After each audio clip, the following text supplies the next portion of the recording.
Well, good morning, everyone, and welcome to City Hall. We're going to get started on this April 19th, 2016. I'm going to be leaving momentarily to go over to the bombing site to be part of that ceremony, but I'll be back, and Vice Mayor Greiner will take over in my absence. So if it appears I'm here and then I'm gone and you wonder where I am, that's the answer. Captain Ted Wilson, our chaplain, is going to lead us in the invocation, and Captain Wilson was one of the hundreds of first responders who was there on April 19th, 1995, working to save our citizens from further harm. And we also have a Pledge of Allegiance that will follow. I'll ask Councilman Stonecipher if he'll lead us in the Pledge of Allegiance following Captain Wilson's invocation. Yes, sir. Would you join me in your tradition as we pray? Father, this morning we ask for your continued grace to hold those who have lost so dearly on this date 21 years ago. Father, the families who have had their hopes dashed in the unborn babies that should be juniors or in college or married with children today of their own. We ask a special comfort for those who have lost loved ones on that day. God, wrap them up in your huge loving arms and hold them and caress them and remind them how much you love them. And not let this day be another day of pain, but another issue of measurement, issue of your grace and healing in their lives. And Father, we pray for all those who did work the bombing, who sought to rescue or sought to make things better and mitigate the circumstances. We ask that you continue to heal their hearts and their minds, their emotions. But Father, we pray also for the 4 retirees of firefighters who have passed away this past week, who we're burying this week. But especially we ask for Jill and Corey, and we ask for his John Hansen's sisters, Noreen and Kathy, that you will, in a special way today, tangible way, remind them how much you love them as well. As he was our voice of our spirit of Oklahoma and gave voice to that spirit. We've always had it, but he gave voice to that, not just around Oklahoma, but nationwide, worldwide.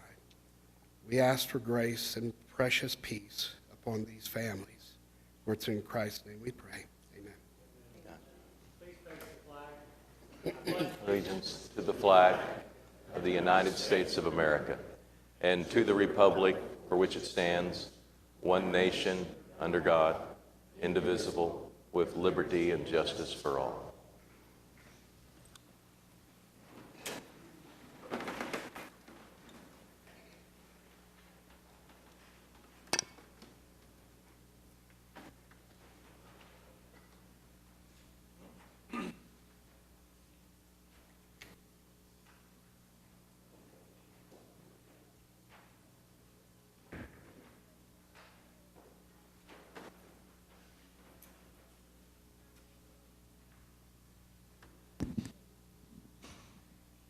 It is Building Safety Month in the United States, and we are honoring our workers who work in the development department this morning that do so much to provide safety for our citizens. I have a list of those who I think are here, so if everybody will come up, but I'll call the names of the ones I have listed here. Jane Ward, David Adcock, Robert Lane, Bill Jackson, Jerry King, Donna Curry, Mike Miller, Bruce Hughes, Jeremy Westbrook, Sherry Smith, Duran Davison, and Alan Norberry. As we gathered in my office this morning, I showed them a picture of the city that shows the city skyline from 1910, and I remarked how almost everything in that picture either fell down or burnt down at some point between then and now. And you think about the incredible advancements we've made in building safety and trying to make sure that our buildings stand up to the always tougher codes that are implemented. And you think about injuries that occurred and lives that were lost, that would not happen today thanks to people that work in our development center and development centers across the country. So this is Building Safety Month. We have a proclamation. I'll ask the clerk to read it. Whereas the City of Oklahoma City's continuing efforts to address the critical issues of safety, energy efficiency, and resilience in the built environment affecting our citizens both in everyday life and in times of natural disaster, give us confidence that our structures are safe and sound. Whereas our confidence is achieved through the devotion of the dedicated members of the International Code Council who work year-round to ensure the safe construction of buildings. The council includes building safety and fire prevention officials, architects, engineers, builders, tradespeople, laborers, and others in the construction industry.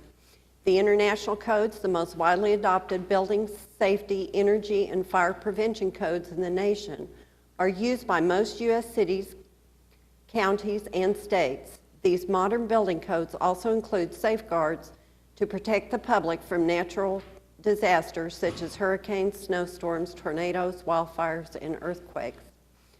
Building Safety Month is sponsored by the International Code Council to remind the public about the critical role of our community's largely unknown guardians of public safety, our local code officials, who assure us of safe, efficient, and livable buildings. Whereas building codes driving growth through innovation, resilience, and safety, the theme for Building Safety Month 2016 encourages all Americans to raise awareness of the importance of building safe and resilient structures. Each year in observance of Building Safety Month, Americans are asked to consider projects to improve public safety and sustainability at home and in the community, and to acknowledge the essential service provided to all of us by local and state building departments. Now, therefore, Mick Cornett, the mayor of the city of Oklahoma City, does hereby proclaim the month of May Building Safety Month in Oklahoma City. Let's show our appreciation to our development department. Well, I first would appreciate the recognition today, and it really is about this time of year that we go out and make a conscious effort to meet with the public and raise the awareness of what we do so they understand that we're on the prevention side of public safety. So, thank you. And, history is full of buildings that were constructed without the level of safety that we import into them today. So thank you all for your work. We really appreciate it. Let's show one more round of applause for our development. Thank you, guys. Thank you. Thanks, everybody. Thank you. Thank you.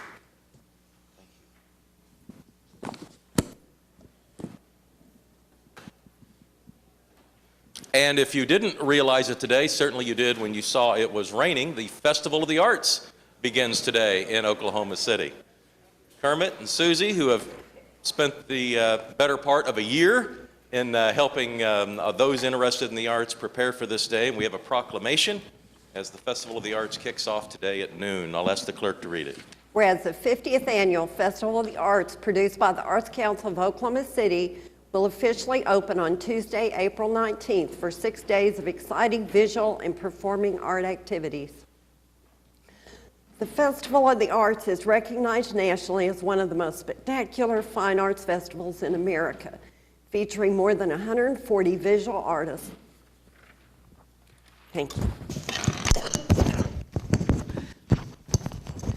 Is recognized as one of the most spectacular fine arts festivals in America, featuring more than 140 visual artists, live entertainment on 4 stages, delicious local food, and activities for all ages.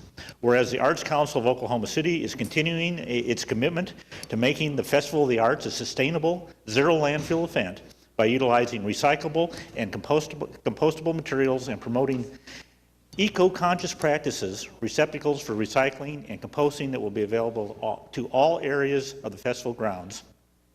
Whereas the Festival of the Arts is Oklahoma City's annual rite of spring and focuses on the Arts Council of Oklahoma City's mission to bring the arts and the community together. Now, therefore, I, Mick Cornett, Mayor of Oklahoma City, hereby proclaim April 19th through 24th as Festival of the Arts Week.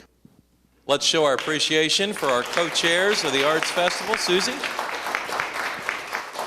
We are really grateful, Kermit and I, for the support and help that the city has given us during this huge move, for the infrastructure, for their support. And so we thank the city, we thank the council for everything that they've done. As you know, the Arts Festival is culinary, performing, visual arts, and we're going to start at 11 o'clock, and we invite you all over to celebrate the 50th anniversary in our new location. Absolutely. And on behalf of the Arts Council and the festival, Susie and I, we present to you the annual commemorative poster by local artist David Holland, and it's called The First of Spring.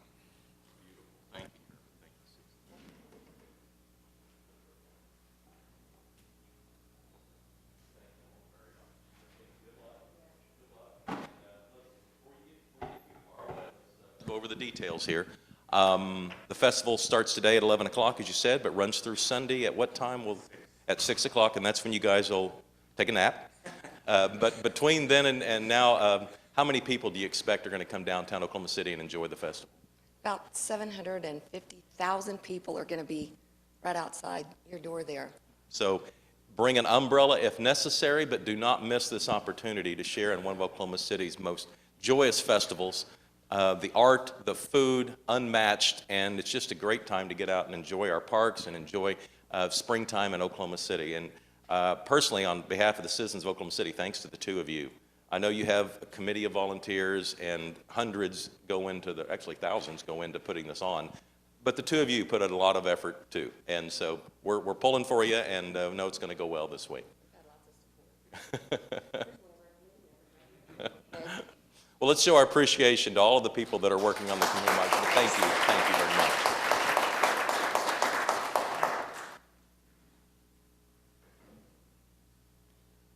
Mayor, maybe I can put in a plug while they're sitting down.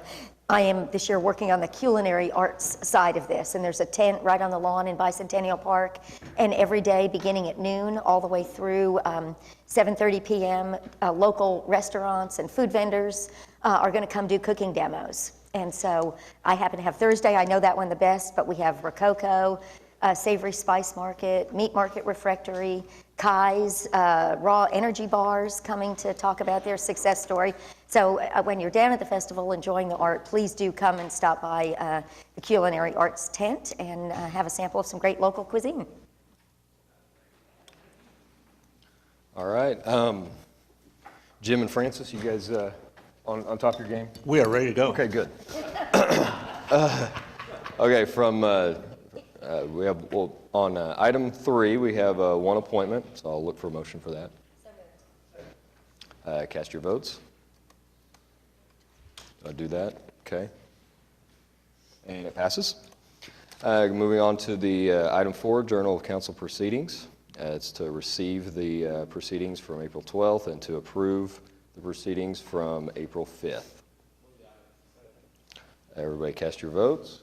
And that passes. And then we will move on to item 5, which is a request for uncontested continuances. Mr. Vice Mayor, in addition to item 9A2, which is listed on your agenda, I have several others starting on page 11 under item 9C1, item K, that's on page 11, K 2112 Southwest 61st Street, west of that be stricken, the owner's removed. And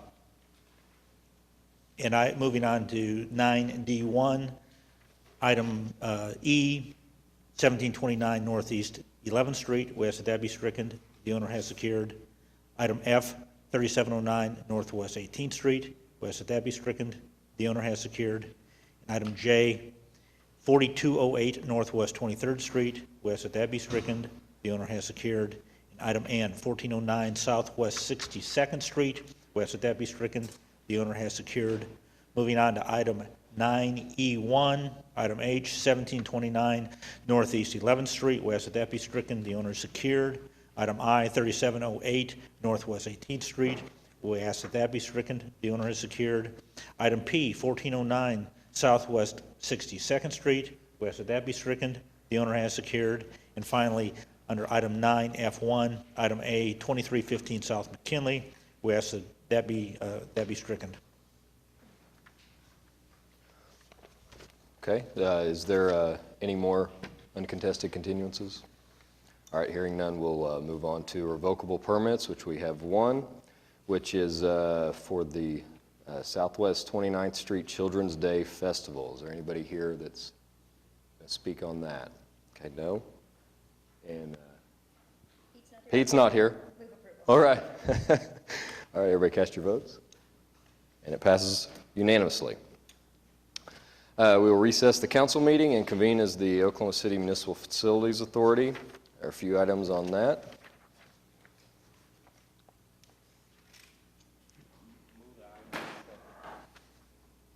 Everybody cast your votes. And that passes unanimously. We'll adjourn the MFA and convene as the Oklahoma City Public Property Authority. And cast your votes. And it passes unanimously. Adjourn the PPA, and we will convene as the Oklahoma City Environmental Assistance Trust. Cast your votes. And it passes unanimously. Adjourn the EAT, and we will reconvene the council meeting with the consent docket.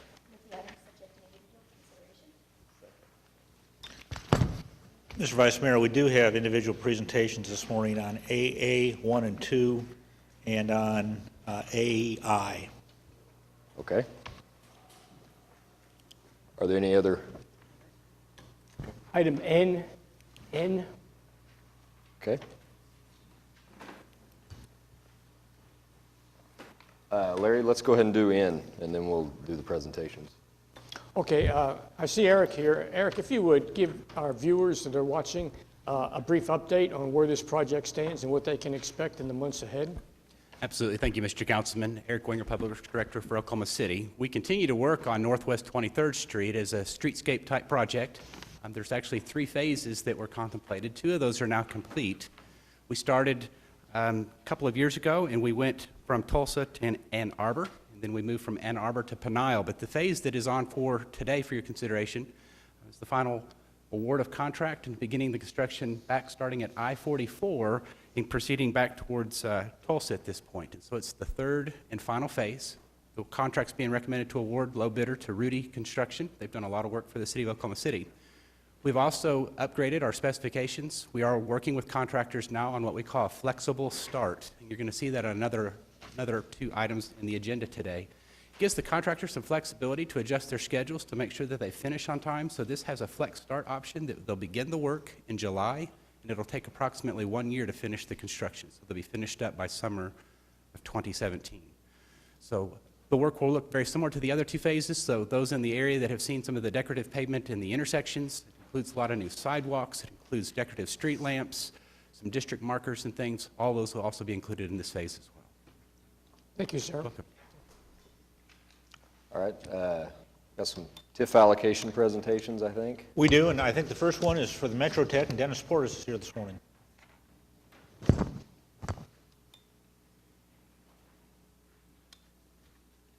Good morning. Morning. Thank you for the opportunity to give you some brief comments and an update about our proposal for TIF funds for Metro Technology Centers. I'm Dennis Portis, Associate Superintendent of Instruction for Metro Tech, and want to briefly give you an update on our justification on why we're seeking funding for a project today. Is this? Okay, the right one. All right.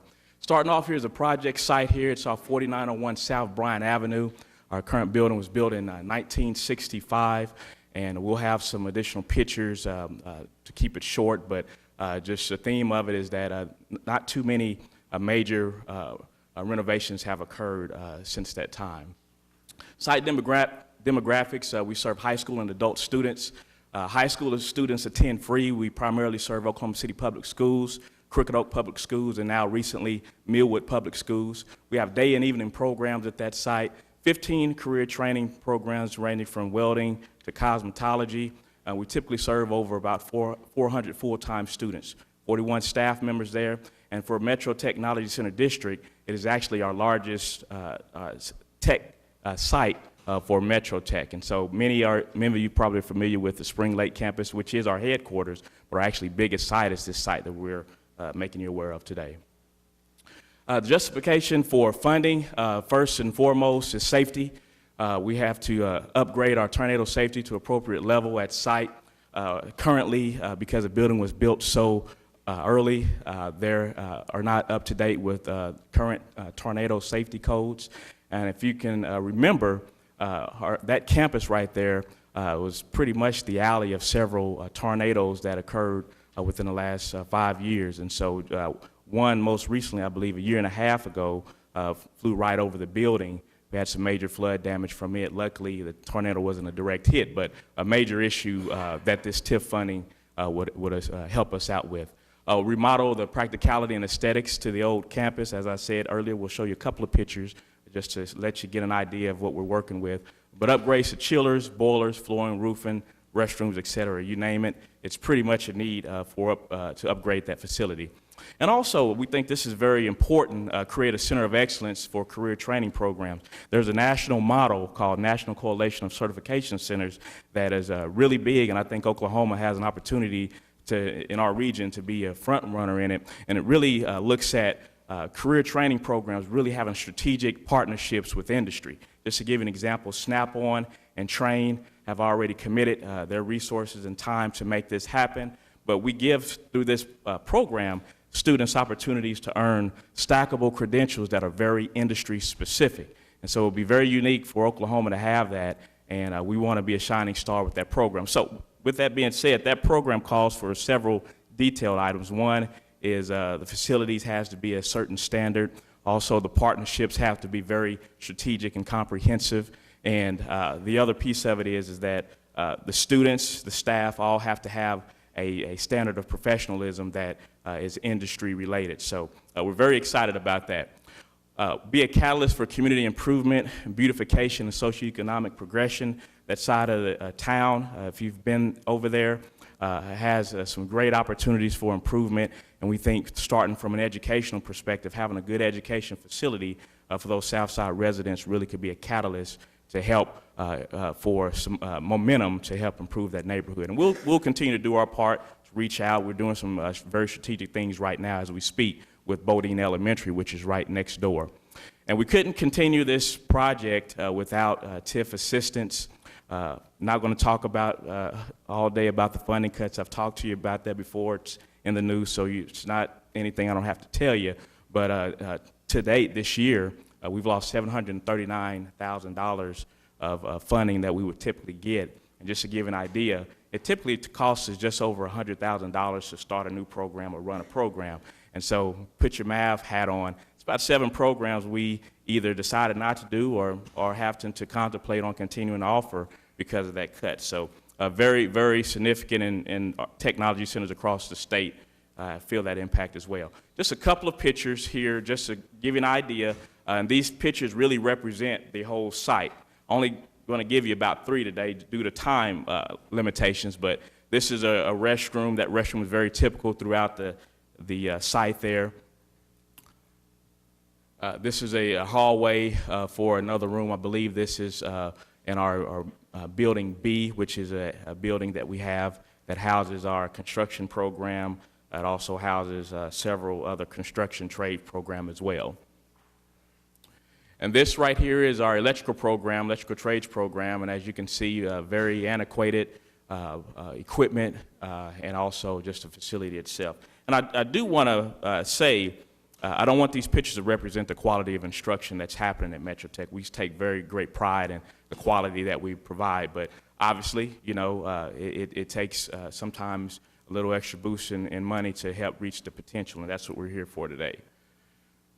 In closing, there's a couple of things I just want you to know in terms of being good stewards of this money. If the council would be gracious enough to approve it today, we have a high level of related and positive placement, which is very critical to us. And what that means is those individuals that come for our training, there's a high chance that they're going to be employed and then essentially be contributors to our society. And so very important piece of that there. We have a high percentage of students who attend our programs that graduate from high school. We're very proud of that. Research shows that those students, especially high school students that participate in career training programs, there's a high potential that they're going to graduate from high school. And as we know, that's very critical for our state and economy. And students are leaving with high-level credentials that are making them most marketable in today's competitive workforce. That goes back again to that National Coalition of Certification Centers that we spoke of. Just implementing projects and initiatives like that enhances our ability to help make students in Oklahoma more marketable as they go out into the workforce. And last but not least, we're continuing to build strong partnerships with the community. As I mentioned before, Bodine Elementary is right across the street. We have a culinary arts program at that site. And the little kids fourth graders and fifth graders are coming on. They're putting on their culinary arts outfits, and they're really getting exposure to different careers at a very early age. And so we're part of that. We're very proud of that, and that's going to be one of many that we're going to do. The last slide here relates to the money, just to kind of give you an idea of what we plan to do with this whole project. The first year, which was actually this year, 2015 and 16, we have began the construction remodel of our Automotive Technology Center. We believe we have a state-of-the-art center there, and the investment there was $1.1 million. We've already started that project, so there is already an investment on our end, and we're not coming to the table empty-handed, you know, just looking for this to do what we need to do, but we have made an investment. Climate and energy controls are from our HVAC. We've had some very advanced climate and energy control program that we're implementing there, 2016-17. And I'm not going to go through each one of these, but just kind of give you a point of reference of how this project is going to take place. And we're expecting it to be done in 2018-19 per se, and the total investment is going to be about $22.3 million. The ask today is approval for the $5 million to support the project. I'll be more than happy to answer any questions that anyone has about it. One thing that I think is important to point out at the TIF review committee meeting, Dennis made the same presentation, and it was strongly supported by the chairman of the Oklahoma City Public School District, who was there, and it was a very supportive project. Yeah, looks like a great project. Thank you. And a good use of the money. So anybody else have any questions? Okay. Thanks. Thank you for your time, and God bless. And the next project is from Oklahoma County, and Stacey Trumbull's here to present that, but it's worth noting that our county treasurer, Butch Freeman, is in the audience. Good morning, members of the council. Appreciate the opportunity to present to you this morning. As the city manager said, I do have the county treasurer with me today. Our projects are pretty vanilla, not very exciting, but yet necessary, so we appreciate your consideration of them. The first one is our county annex building where all the county officers actually office. It's just the building north of the courthouse. This is the roof.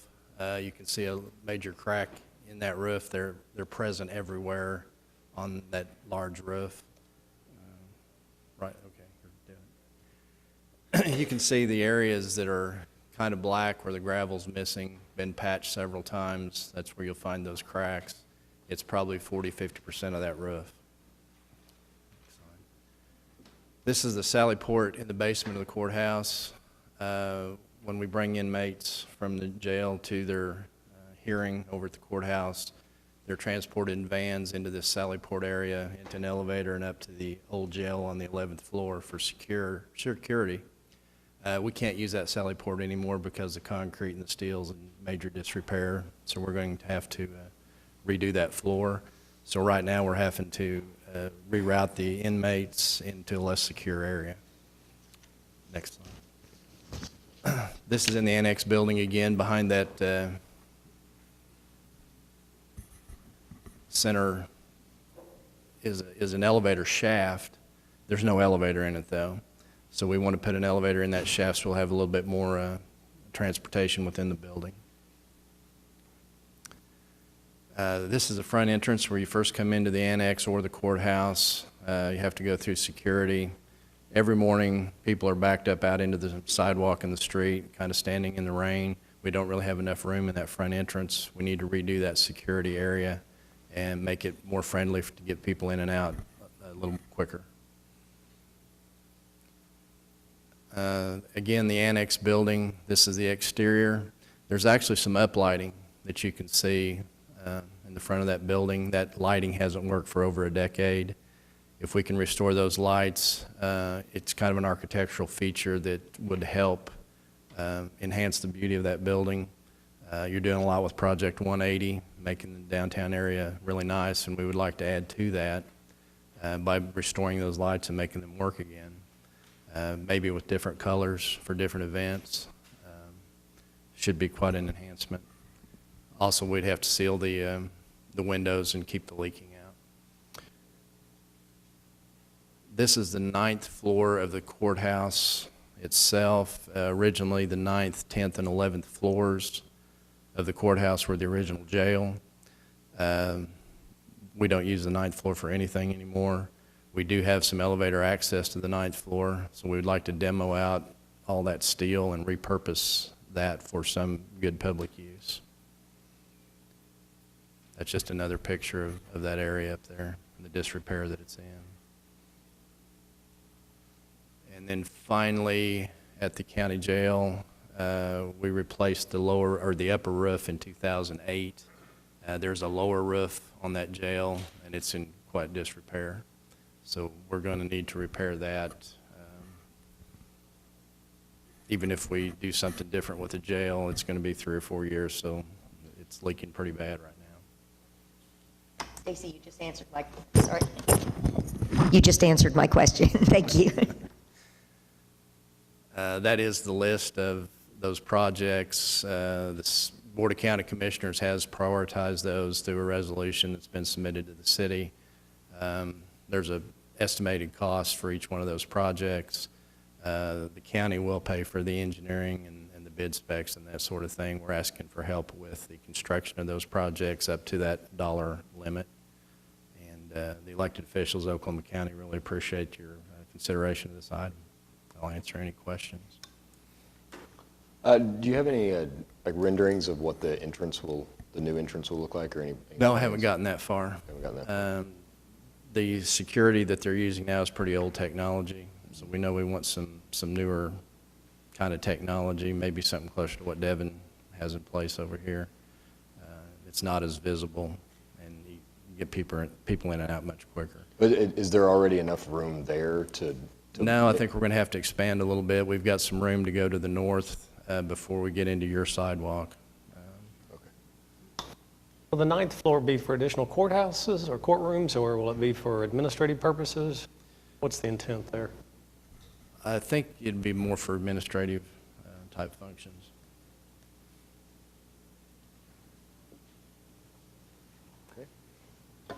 All right, and then the last one. I'm glad to see that on the list and priorities. Hopefully this 1 through 8 is a priority list developed by the county, and it reflects the relative unimportance of continuing to use the jail the way it is. The first 7 things on the list are things that I'm very familiar with, and I'm all 100% in favor of those things.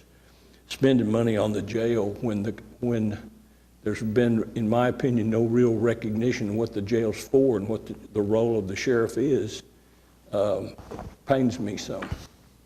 I'm not to the point that I'm not going to vote for it, but the idea that we continue to operate with a 19th century kind of a mindset with regard to jailing people and how long we keep them and why we put them there, and something's got to give. And it's not all the county's fault, so don't misunderstand that. Some of us should be directed to the legislature for this stupid on crime, also known as tough on crime legislation that's been passed in the last 5 or 6 years. But I personally would like to see the county be more aggressive about doing something to change that. You guys operate the jail. That's really where it starts. Well, no, that's where it ends up, I guess. It's more a fair way to put it. But the improvements to the courthouse itself are long overdue, in my opinion, especially that in the front. Some of that could be remedied, I think, by a little more customer-friendly service on the front. You have those zigzag lines that run through in order to be able to get everybody in line. You know, they use it at the airport, but when there's nobody in line, they make one straight line from the entryway to the machine. I've never seen that at the county. There can be no one in line, and the zigzag still 20 yards of weaving through that thing for citizens. One of those deputies that's sitting back there because there's nobody coming through the line, he doesn't have anything to do. It could easily go up and make that more user-friendly. I see people walk through that maze by themselves every time I go to the courthouse, practically. And I just think, if you want the citizens to be respectful and feel good about it, somebody needs to do that. Somebody needs to take that in consideration. You're probably not in charge of that. I'm not, but your point's well taken, and people are very frustrated by the time they get in the very often courthouse. either, so I'm taking this opportunity. That front thing is really not it's not positive, and it's not as positive as it could be with a little attention paid to it, I think. Agreed. I appreciate all you do over there. All these things to the courthouse are welcome additions to what needs to be done. Thanks. All right, thank you. In the last presentation this morning is item AI. Chris Savage is here with Johnson Associates to talk about the rebuilding of Hudson Street on the for the modern streetcar and on the west side of the Mapp Street Park. Indeed, members of the council, good morning. Get started here in a second. I'm pleased to present to you MAPS 3 project M3 P004A. As the city manager mentioned, this will rebuild Hudson Avenue from the Oklahoma City Boulevard all the way south down Hudson Avenue along the length of the park to the new I-40, which is where the streetcar maintenance facility is.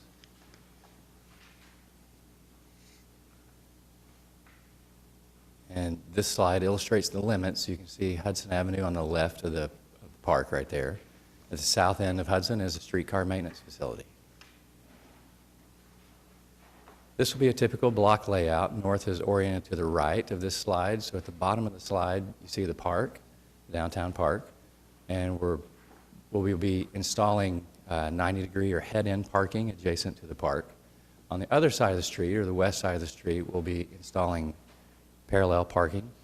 We'll have 2 lanes of vehicular traffic southbound, 1 lane of vehicular traffic northbound. In the middle, in the shaded area, you see a multi-turn lane for cars, but that also is the bi-directional lane for the streetcar. So that this lane will take the streetcars from the streetcar maintenance facility at Southwest 7th and Hudson up to Reno and Hudson, which is where the revenue track begins. This is a typical paving section. We're proposing concrete streets similar to what Project 180 is doing through downtown. So this will have the look and feel of Project 180. In the very middle, you see a thin, dark strip, and that's an asphalt section. This project is being built in advance of the streetcar project. And what we're doing to prepare for that is we're building an asphalt section where the streetcar will be. When the streetcar project arrives on the scene, they'll be able to literally just scoop that out, build the track slab into place, and then put the rails in. And they'll be ready to go. It'll be a finished project at that point. I would say that this project has been coordinated with the Oklahoma City Boulevard project, the streetcar maintenance facility project, and the downtown park project. So I'd commend the MAPS office for facilitating all of those. At this point, our construction budget is just a shade under $3 million. 1.8 of that will be contributed by the Public Works Department. The balance of the budget will be split evenly between the streetcar and downtown park projects. And at this point, our schedule, we anticipate bidding this month and awarding a contract in May. We'll begin construction in June and then complete construction in March of 2017. And with that, I'd be happy to answer any questions.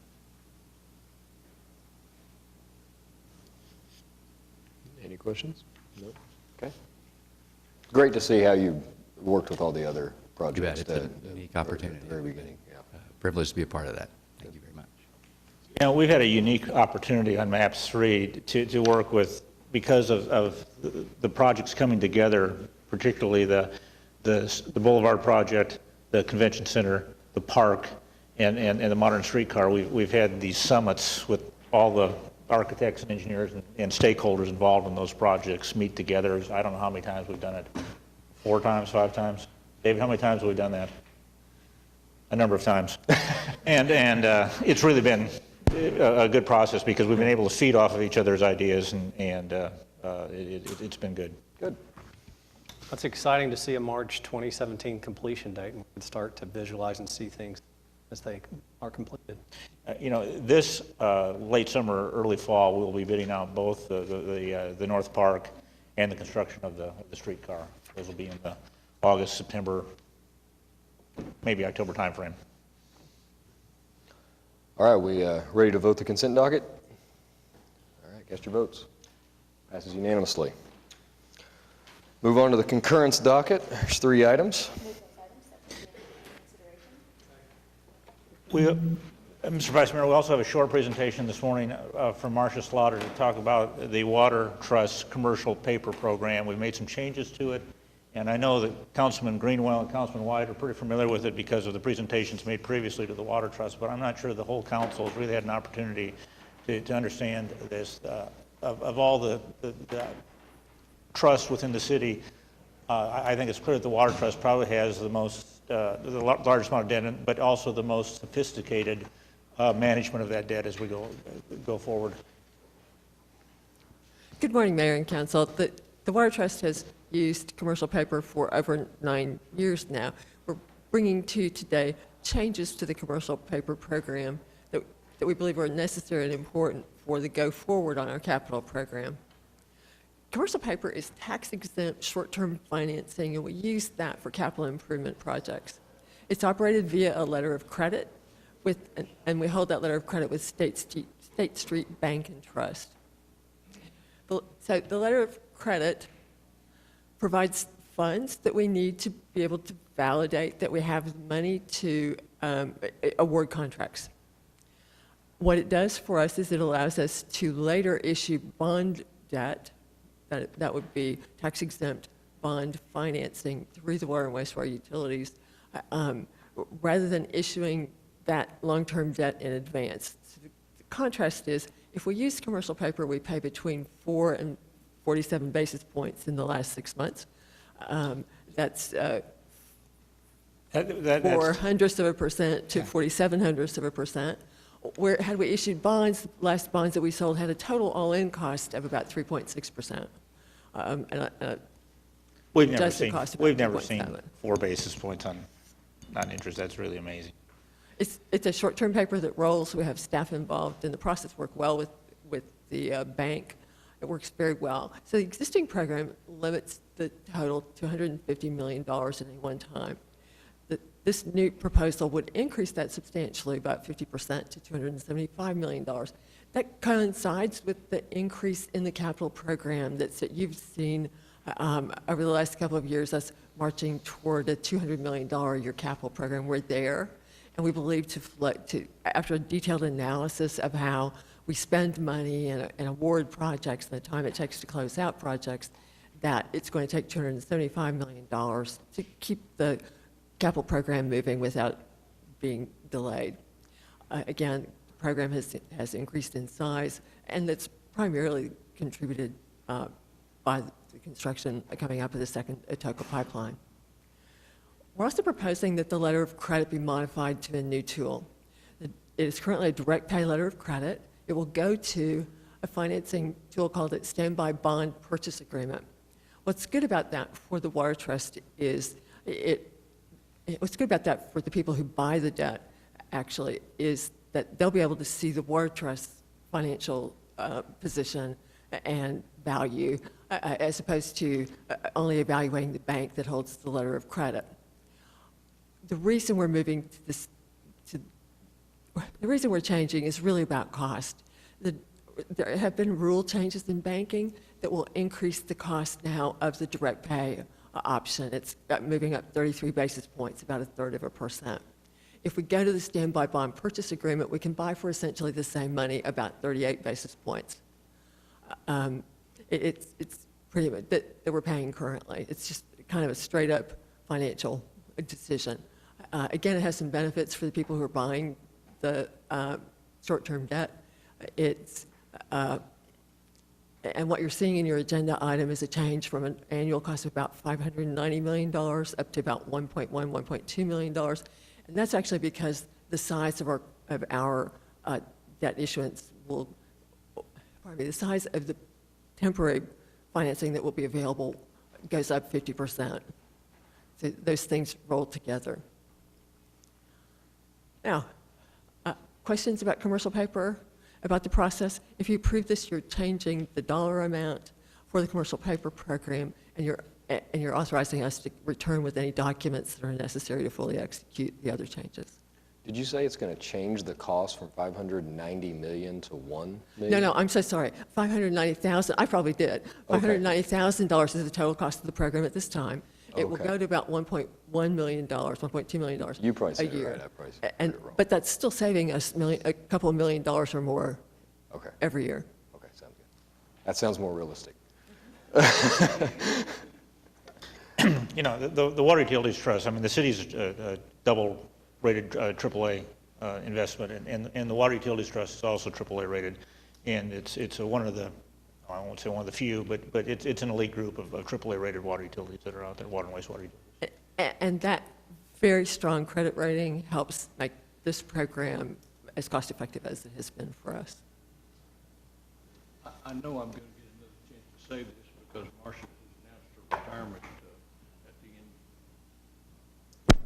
at the end of June. Is that right? But I think Oklahoma City can be justifiably proud of the way the water system has operated. You know, I know people are concerned about their water rates and they don't want to pay any more than they have to pay. But if you look at what's happened over the last 2 or 3 years with the drought problem that we've had a couple of major weather problems that happened in addition to the drought. That one was a major damage to the Atoka pipeline from the storms last June. The cost of power never goes down. The demand did slack off some last summer, I think, but traditionally it continues to rise. To go from the kind of bond ratings that we had 2 or 3 years ago to as good, I don't believe anyone has a better bond rating. Any public utility has a better bond rating than we do. All that's been done with Marcia at the helm, and I think we have every reason to be pleased with it. You know, there's other pressures like the legal costs of maintaining the Atoka pipeline have been much greater than we anticipated. The defense costs in the Sardis matter have been much greater than we anticipated. And all those things have combined to put pressure on rates. And because of things like this commercial paper program, which has been very successful, they've had a tremendous impact on our ability to hold rates down. And Marcia bears a lot of the responsibility for that. And I know I'll have another chance to say it between now and June, but I appreciate your leadership at the Water Trust. It's been excellent. All right, ready to vote the concurrence docket? Cast your votes. Passes unanimously. Then we'll move on to Section 9, which is items requiring separate votes, and we'll start with a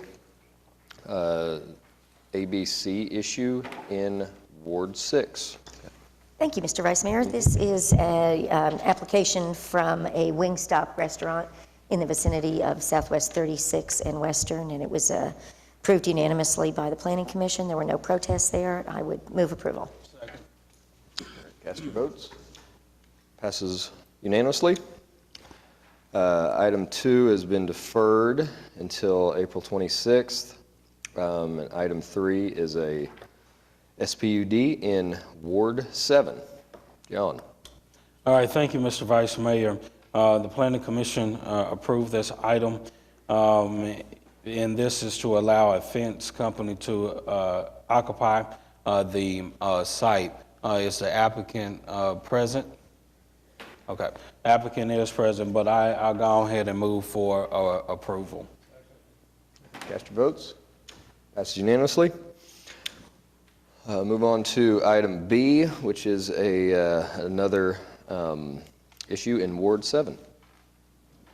All right, thank you, Mr. Mayor. The Planning Commission did approve this item, and what it is to bring the building located in the east portion of the utility easement into compliance with city code. Is the applicant present?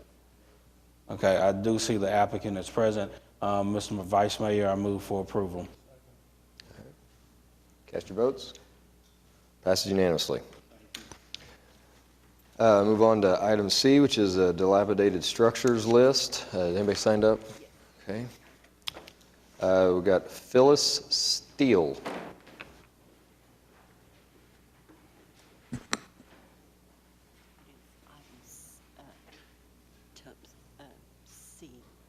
H. Okay, which is in Ward 7, 926 Northeast 17th Street. Is that the property? Yes. Okay. Good morning. I'm here to seek some additional time to either have it torn down or repaired. This piece of property is part of an estate that we're about to probate. We lost the administrator in December. He passed away, and we've found another person, but we have yet to sign the administration papers. We have a status hearing coming up in a couple of weeks. Hopefully, we'll be able to get something resolved then. He didn't appear for the first one, and we're not sure why. And he has failed to communicate with the estate attorney or anyone. We've basically gotten information from this person by word of mouth. So I am asking for an additional 60 days in order to at least get with the administrator and get some kind of resolution to what we're going to do with this piece of property. John, it's in Ward 7. All right, thank you, Mr. Mayor. If you will, we're going to have to leave it on the agenda, but if you will work with Charles, and Charles will work with you and exchange information, Charles and staff will do their best to work with you for the timeline dealing with this property. So if you will get with Charles after this, he'll give you his information, and he will work with you on the time issue. All right. Yeah, so you don't have to finish it in 30 days, but I think he's going to expect some immediate effort and cooperation and communication. So if there's been a communication breakdown in the past, let's solve that. And Well, if it you'll hasn't been with them, it's been with the administrator, trying to get an administrator. I've talked to Charles last week. Charles, do you have anything to add to this, if she's having trouble with the administrator? Excuse me. We can work with her on time. All we need is her paperwork, and we'll extend her some time and work with her. Okay. Sounds like it's going to work out. Thanks for coming down this morning. Thank you for hearing me. Thank you. Anybody else here on item 9C? This is a public hearing regarding dilapidated structures. Do we have a motion on this item? How about a motion? And second, cast your votes. It passes unanimously. Item 9D is a public hearing regarding unsecured structures. Is there anyone here hoping to speak under any item listed under 9D? All right, how about a motion then? Cast your votes. It passes unanimously. Item 9E is a public hearing regarding abandoned buildings. Is there anyone here hoping to speak under any item listed under 9E? All right, cast your votes on 9E. It passes unanimously. Item 9F is a public hearing regarding the removal of properties from the abandoned buildings list. Is anyone here hoping to speak on any of these items? All right, how about a motion on 9F? Cast your votes. 9F passes unanimously. We're on to 9G, and these are claims recommended for denial. Is anyone here hoping to speak under any item listed under 9G? All right, how about a motion to deny the claims? Cast your votes. It passes unanimously. Item 10 is claims recommended for approval. Is anyone here hoping to speak on this list? All right, how about a motion on item 10? Cast your votes. It passes unanimously. Item 11 is items from council. I'll ask James if he has anything for us today. Okay, well, before we do the round robin, let's get to the amendment that Councilman White brought to our attention, and this is in for final hearing today. And this had to do with the minimum parcel of sizes of a piece of property before an arch could be placed upon it. Any comments you want to make before we vote? No. Well, you should never ask me that question. I've explained it before. It's a simple situation.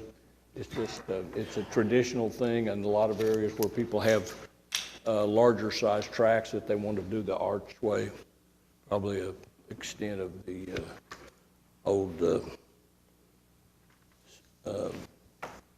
series of Dallas where South Fork was across the top of it. And that's all it is. Just let some people do that. Did anyone show up today hoping to speak on this item? Did anyone show up today hoping to speak on this item? All right. Pete, you want to make a motion then on item 11? I move for approval. 1. Okay, so I'll take your motion to first include the amendment, which is item 11A1. Yes. All right, is there a second on the amendment? Cast your votes. The amendment passes unanimously. Now about a motion on 11A2, which is the ordinance. Move the ordinance. Cast your votes. It passes unanimously. Now we'll go around the table. James? All right, Ed? Larry?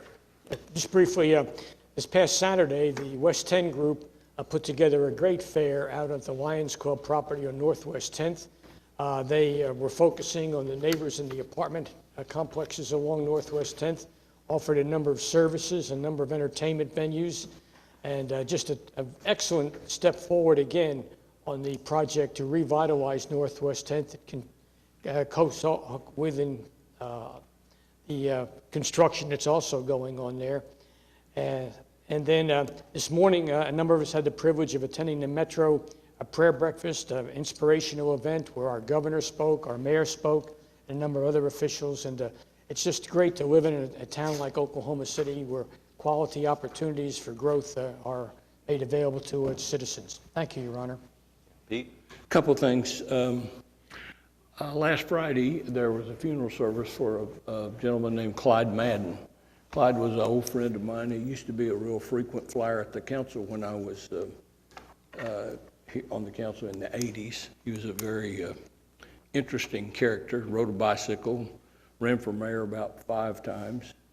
One of the great Clyde Madden stories, I have lots of them, but one of them was that when he ran for mayor in, I think, either 93 or 97, he worked at the Capitol. He sold little campaign materials like nail files and pencils and things like that to people used in their campaigns.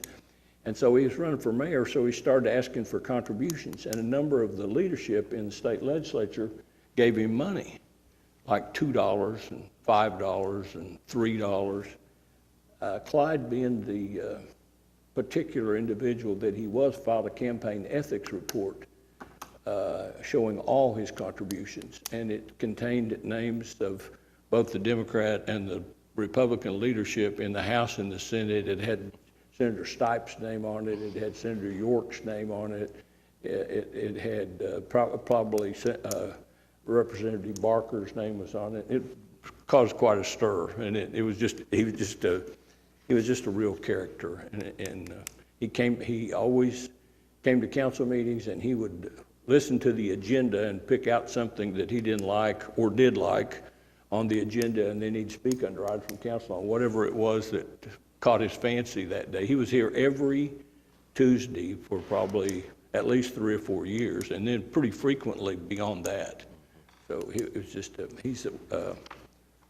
I just didn't want his passing to go unnoticed. He was often a pain in the neck, but often he was humorous and he was well-intentioned, and he was just an interesting person that's part of Oklahoma City's history. I didn't want to pass up the opportunity to comment on his passing. The other thing is yesterday I went to the Oklahoma City Employees Clinic. You know, being someone that was an advocate for it, I am embarrassed that it took me 6 months to go over there and go through the door.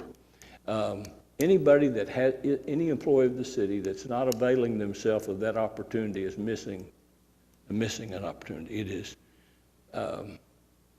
the most prescriptions, the kind of prescriptions that most people take for high blood pressure or type 2 diabetes or all the kinds of things that as you get older you start taking pills for. All those things are there without copay. They're friendly, they're easy to deal with, they're very, you can make appointments early as 7:30 in the morning, which doesn't help me much, but for some people, 7:30 is a reasonable time.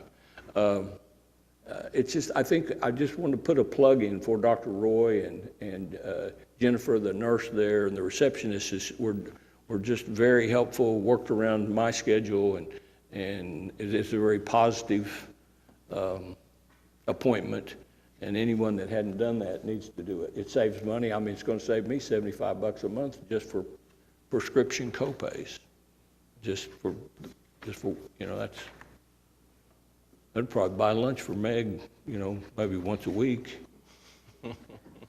But anyway, it's a very worthwhile project and can save the city a lot of money if people take advantage of it.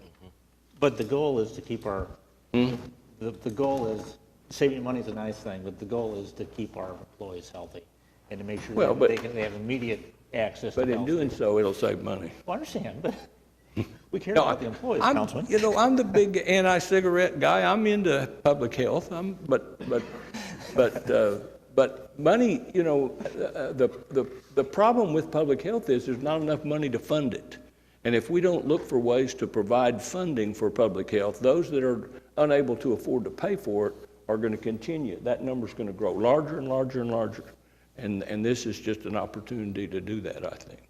And it's a great service, too. Everybody needs to be healthy. The bottom line is if people are healthier, it's going to cost, healthcare goes down. Healthcare costs go down. David? Meg? Take you up on your date for lunch, Pete. Sounds like a plan. I did want to mention a couple of things. I really want to thank COPTA for working on the parking garage at Sheridan and Maine. We had some ideas about what we might do, and as we took the glass off, we discovered these architectural columns, and it's beginning to look terrific. And I really appreciate the attention it's gotten. I also had the opportunity on Saturday to participate in the AIA architectural tour that kind of spread all over the city from downtown to Quail Creek. But one of the most interesting projects was in Ward 7. It was a Positively Paseo building, and it sort of dovetailed on Friday morning. The ULI group had a very excellent presentation and discussion about affordable housing. And this house that Positively Paseo did in Ward 7, brand new construction, empty lot, belongs to a family with 4 children, and it was constructed for $88 a square foot. There is a ton of opportunity in our community to do infill housing at very affordable rates. It was really exciting. But also on the tour was a project that I think we talked about here. It's the old Sunbeam facility, been renamed the Arc. It's on 22nd Street in Mesta Park. It's got 17 little businesses in it now. You know, people that need 1 office, 2 offices.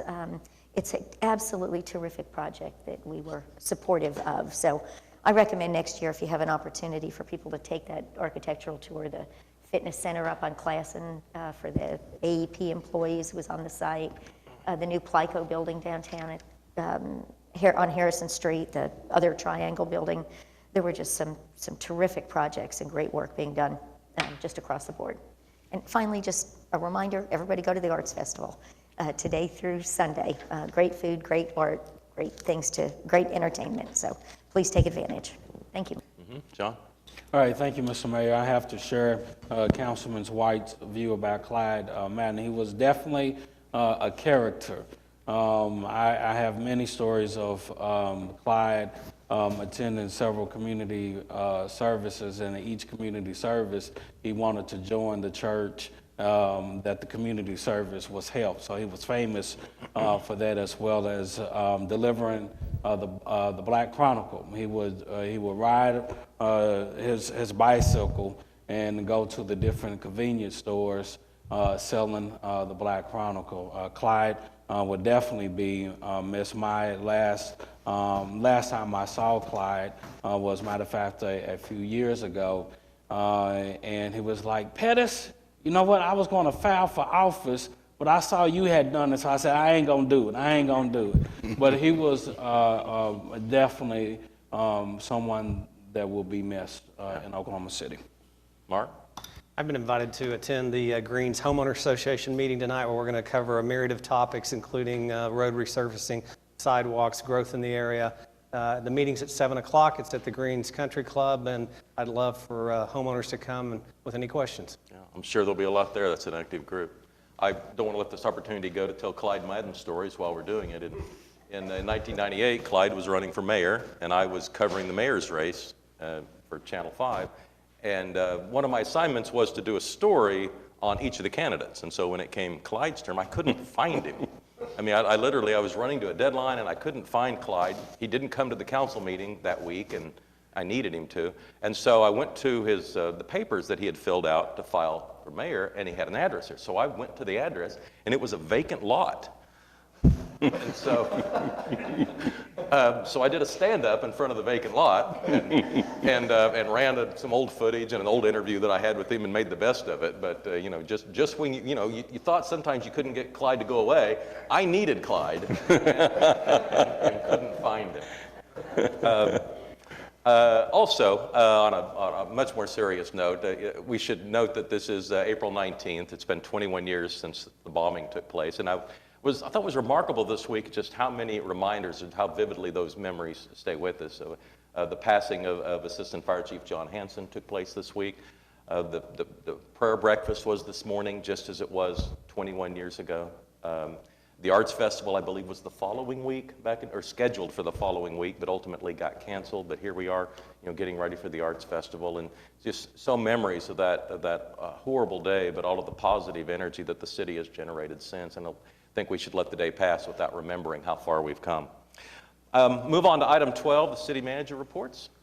We have an update today on our revised website. We're trying to do a couple of things with it. One is to make it more customer-friendly for citizens that want to use it and do city work, and also be more transparent and get more data available out there as far as minute agenda items and make it easier to get data.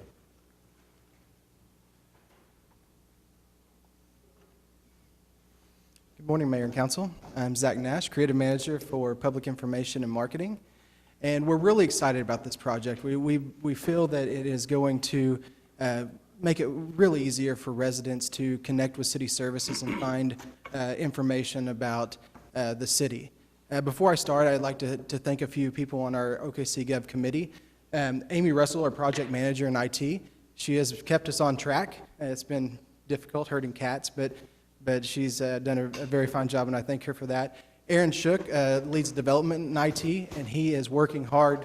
We're not quite ready to go, but we're getting very close. He's working on our legacy apps to get it moved over to the new site, and we're working hard on that. And of course, Shad Meldum, Director of IT, has fronted the bill for this, which we appreciate, and he's also, all the expertise we have in IT, they've all been tapped for this project, and we couldn't have done it without that department, so we appreciate it. And last but not least, city employees. We've had a number of city employees on this project. It's not just a one-department project. They've invested in this and really took the time to make efficiencies in how they do business and making it easier for when people call up, they can say, go to the website, and they can easily direct them to information, so we're excited about that. Mr. Couch touched on a few of them, but our project goals are making information more accessible. We're refreshing the look, content, and experience, and that's a big thing. OKC Gov has been dated. It's almost a couple decades old, and it hasn't been refreshed in a while. We like to say that it's being held together with duct tape and baling wire, but we're making do with it, but it's time for that refresh. Improving search, that's really a big priority, and making it easier when someone gets there that they can use our search bar, and that hasn't been the case in years past. Easier for staff to maintain. It's just not going to be public information that's going to be maintaining the information. A lot of our public information officers in other departments are going to be able to get into this site, both on-site and off, and make updates, which is really important. And of course, mobile friendly. In our research, we realized that the number of people that are visiting our website, of course, and the web are using mobile devices and tablets, and this site really takes on mobile-first kind of mindset. So we really believe that we've met or exceeded each of these goals, and we hope that when we launch that that residents and you will be proud of this site. Up on your screen right now, there's a heat map, and the image on the right, it shows where users hovered on our site. The image on the left kind of shows where they ended up. You know, the red on the left means that they were there, and as you get closer to the bottom, they trail off. But you see that F pattern on the right. That's where all our content, the most important content, was on the site. And so we looked at that data and really where users were using, how users were using the site, and made data-driven decisions on that. We held 3 days worth of focus groups, 2 days with residents and 1 day with city employees. We asked questions like, how do you use the site? What would you improve? What do you find difficult about the site? And how would you improve it? We also looked at 2 years worth of log files to see how over the last 2 years, what trended. And, you know, we always go to people like to adopt animals, find jobs, pay their water bill, and find information about building permits. Consistently, that's how they use the site. And so we realized that they were, you know, primarily doing it for business. And so we wanted to focus that and make it easy for people to do business with the city. It was kind of brutal that the company Vision Internet that assisted us on this project, they recorded people using our current site. And it was like nails on chalkboard, because the simplest task that we thought, you know, paying your water bill, we have a big button on the side, people just couldn't find. And so we really wanted to make it easier for just put it right in front of them. We held public meetings, and we had online surveys and social media campaigns. And, you know, the consistent theme was they wanted to find the information fast and have the overall experience be pleasant. So that is kind of what prompted the redesign. And so just kind of a reminder, this is our old website, a lot of text. We also realized that people don't read. And so a site like ours, you know, kind of that library site where we have a lot of good information, but there's a lot of text. We wanted to kind of reorganize and rethink that. So we're going to take a look at our new site.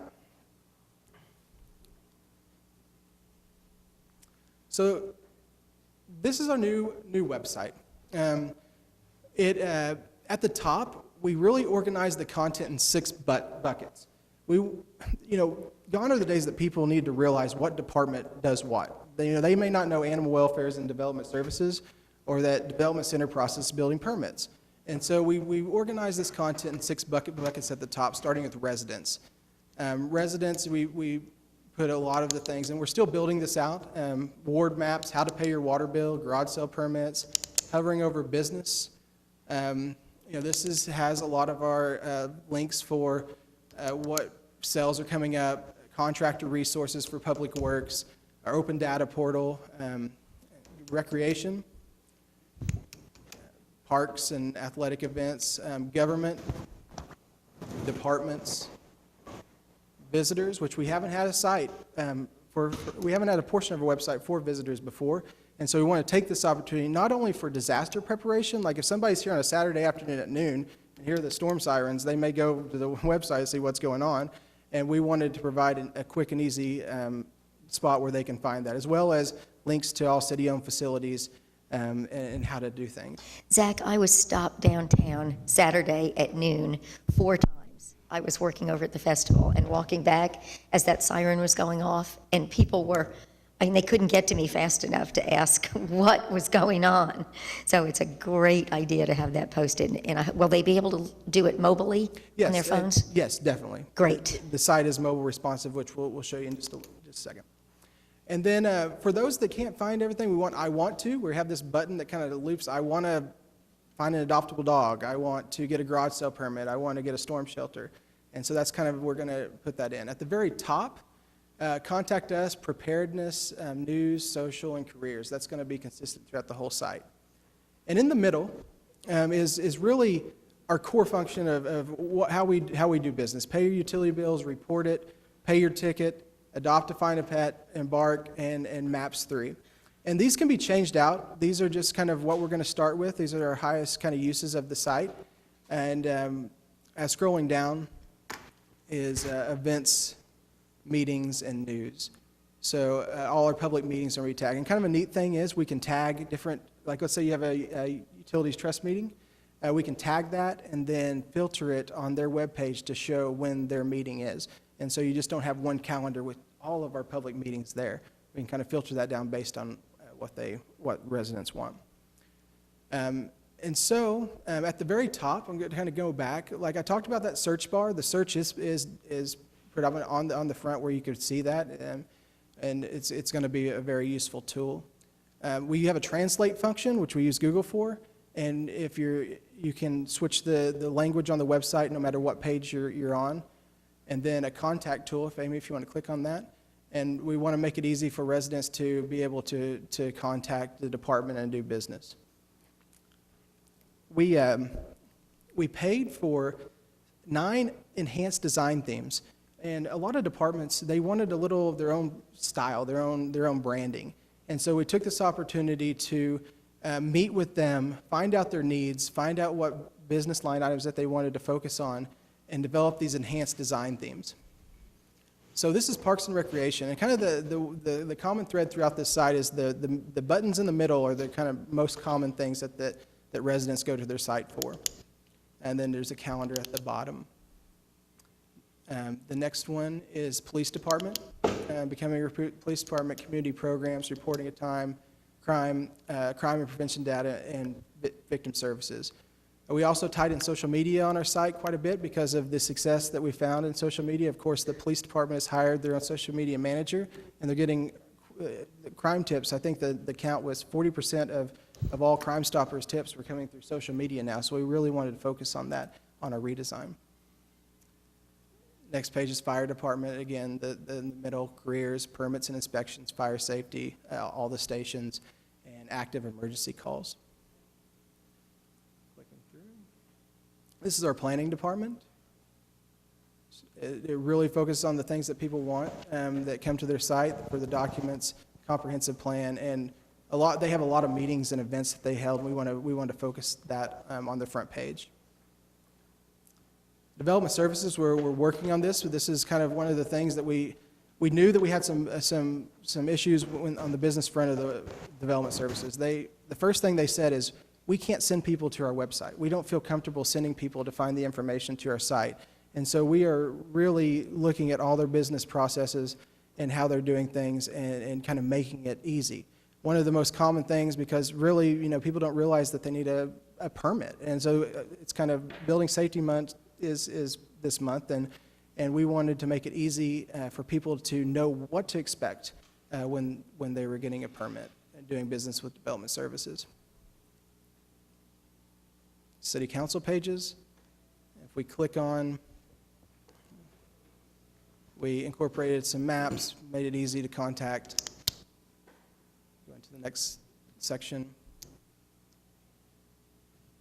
And this is when I talk about development services, this is a page that about contractor registration. So if someone wanted to become a building contractor and get licensed from the city as a building contractor, they would go to the site, go to find more information about the application process, and it puts the fees, applications, and breaks it down step by step of how to do it.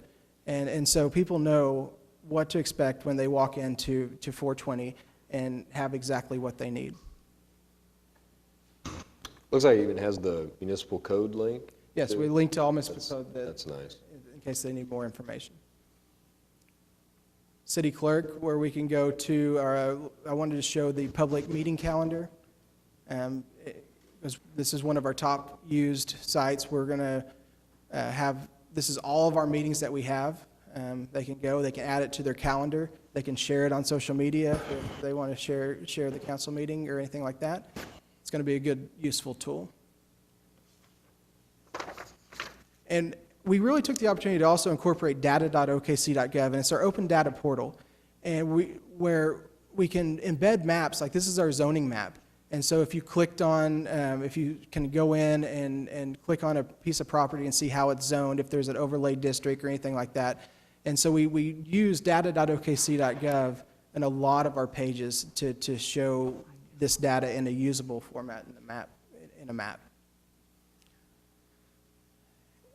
I think we have a few more things. This is our preparedness page. We also paid for 4 emergency pages. And if they're pre-populated pages that we can roll out on the front page in case a disaster strikes Oklahoma City, whether it be a tornado, flood, or anything like that. It's a page that's already built. We turn it on, and the residents get the most useful information right off the bat when they visit the website. If you see at the very top, there's a red bar on this page. This is an example of an emergency alert. We can roll out that whatever page they are, they can kind of, that draws them into that. They can click to get more information.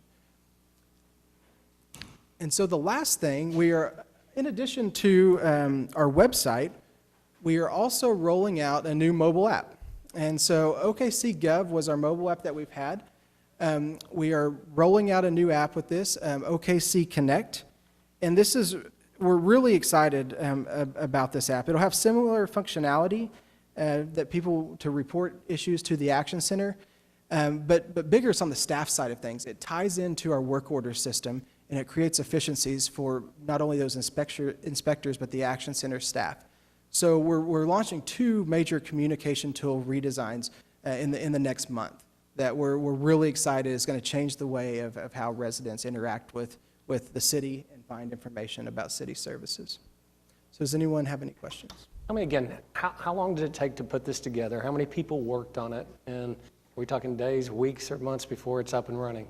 Okay, a lot of people worked. We met with every department. Our design committee had about 10 people. Then we had committees for each of these 9 design themes. We had a lot of resident participation, both on social media and taking time to come down and give us feedback. You know, hundreds of people touched this site. And it is, you know, we hope to launch in a month, by May 15th. May 16th actually is our go live day. And so we're working very hard to do that. So it's been a process, because when you have something that hasn't been touched for a decade, and we found stuff that was way out of date that we know that people also are finding, and we know it's frustrating. And so we touched every page that's out on the website. Can't wait to use it. Thanks. Thank you. David? Zach, this is a great improvement, very significant.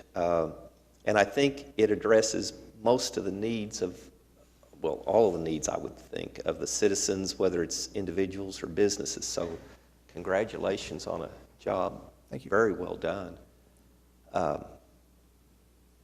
Just a thought.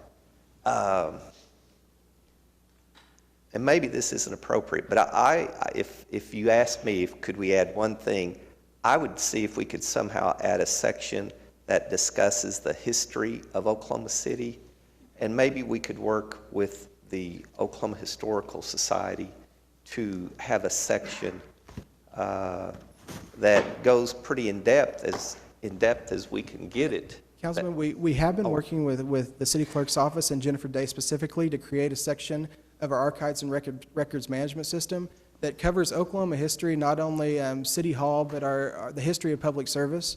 And so that includes the downtown municipal complexes and the history of Oklahoma City. So we're utilizing the Sooner or Later project so we can, we can use the efforts of that and put that on our website. So Francis's staff has worked very closely to kind of build this out. And one thing, when we launch this site in May, that doesn't mean that we're going to, set it and just forget it. We're not going to, we want to continue to improve this. We want to take recommendations. When we launch it, you're going to see it for the first time. If you have recommendations like that, let us know, and we can build this out. We can keep improving it, because what we don't want is just to kind of let it stagnate like the old website has. Zach, do photographs or pictures slow the website down as far as adding pictures, or does that not create a problem? We do keep in mind of how many photos we have because of people's data plans, and we know that a lot of people on mobile are using this, but we don't have to. We can add slideshows to this. We can add photos and do it in a responsible manner. Yes. That was a good segue. I have 2 questions. One of them was how are you convinced that it is really easy to change it? Because I know that dynamic websites are, you need to be continually changing Yes, definitely. We've had 3 days worth of training classes on this and are training city staff.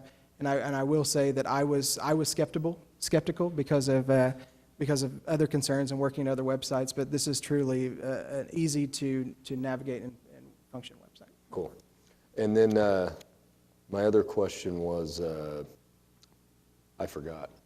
Well, let me also take when we talk about responsive design and mobile. If this is how it appears on phones. So if you're visiting on your iPhone or Android, it's gonna, instead of having multiple sites dependent on the device, this just looks at screen size.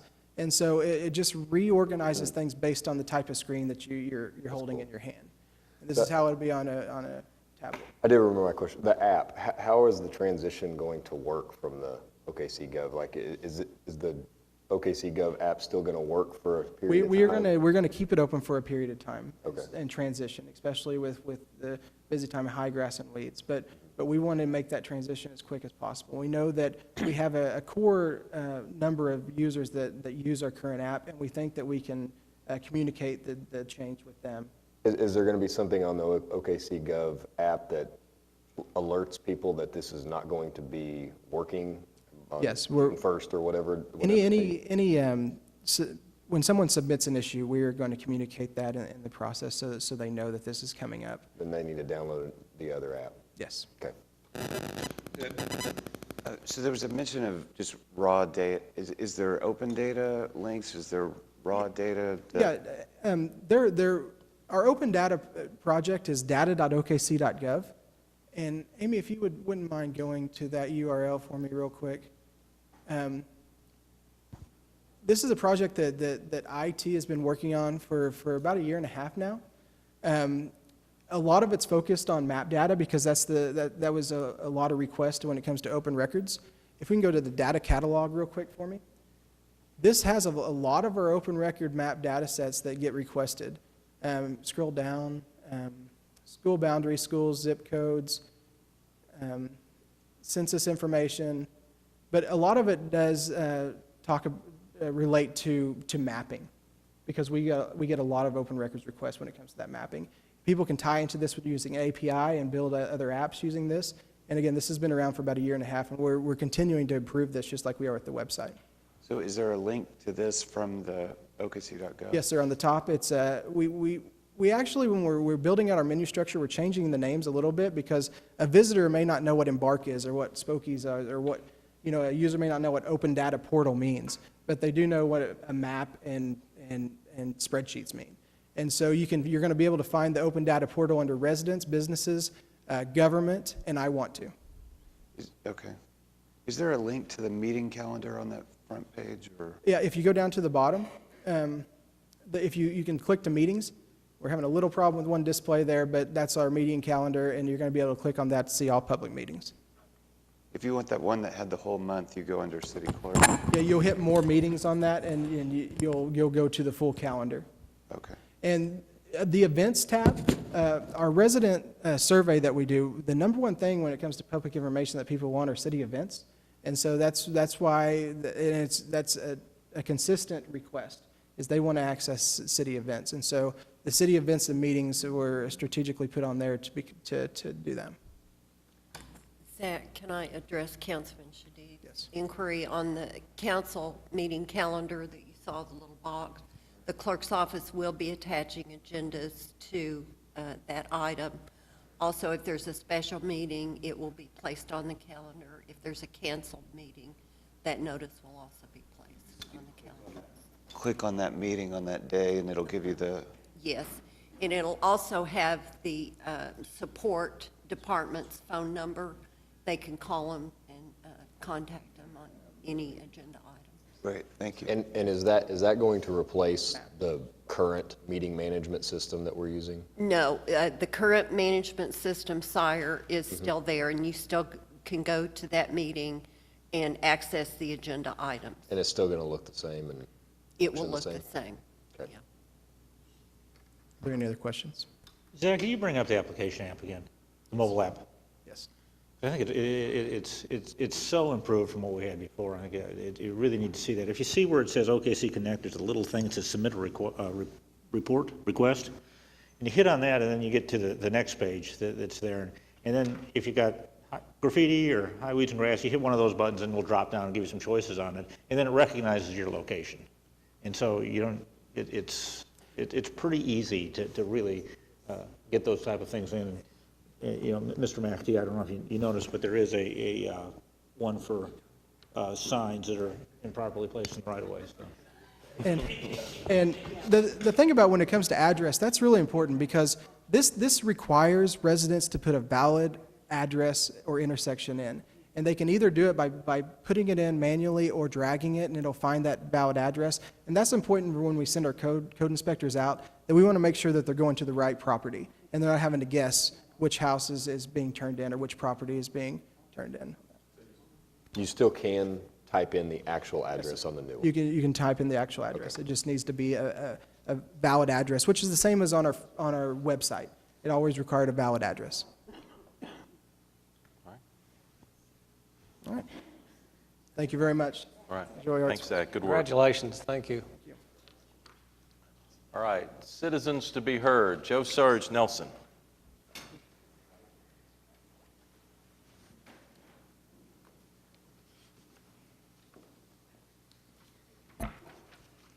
Joe Sarge Nelson. I came with a prepared speech, but I'll just bypass it. I'm sure all of you got a copy of the document of my complaint, and it was pretty explicit. I have to compliment the city on the letters that they sent to me.